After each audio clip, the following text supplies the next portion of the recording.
Satyabama Institute of Science and Technology, Chennai and Sriperumbudur.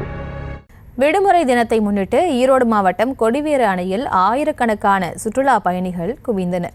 இது தொடர்பான கூடுதல் விவரங்களோடு இணைகிறார் நமது செய்தியாளர் மகேஸ்வரன். வணக்கம், விவரங்களை வழங்கலாம். வணக்கம்.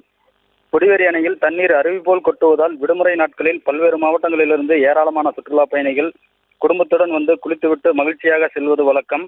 இந்நிலையில் தற்போது கோடை வெயிலின் தாக்கம் நாளுக்கு நாள் அதிகரித்து வருவதாலும் பள்ளி குழந்தைகளுக்கு கோடை விடுமுறை அளிக்கப்பட்டுள்ளதாலும் கடந்த சில தினங்களாக கொடிவேரி அணைக்கு சுற்றுலா பயணிகளின் வருகை அதிகரித்து காணப்படுகிறது.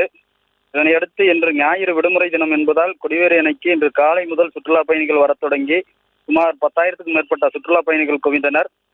இதில் ஆண்கள், பெண்கள், குழந்தைகள் என உற்சாகமாக குளித்து மகிழ்ந்தனர்.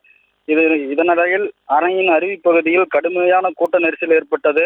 கூட்ட நெரிசலை கட்டுப்படுத்த போதிய காவல்துறையினர் பாதுகாப்பு பணியில் இல்லாததால் அருவியில் குளிக்க சுமார் 2 மணி நேரத்துக்கும் காலதாமதம் ஏற்பட்டது.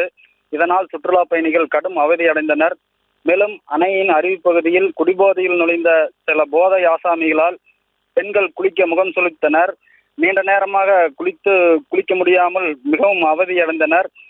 இதனால் பெண்கள் அணிந்து வந்திருந்த நகைகள் பறிபோய்விடும் என்ற அச்சத்தால் அணையில் குளிக்க முடியாமல் ஆற்று பகுதியிலேயே குளித்து சென்றனர்.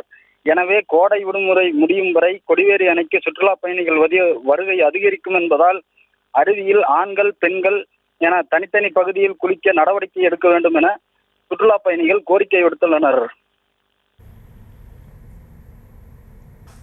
விவரங்களுக்கு நன்றி Maheswaran. Satyabama Institute of Science and Technology, Chennai and Sriperumbudur.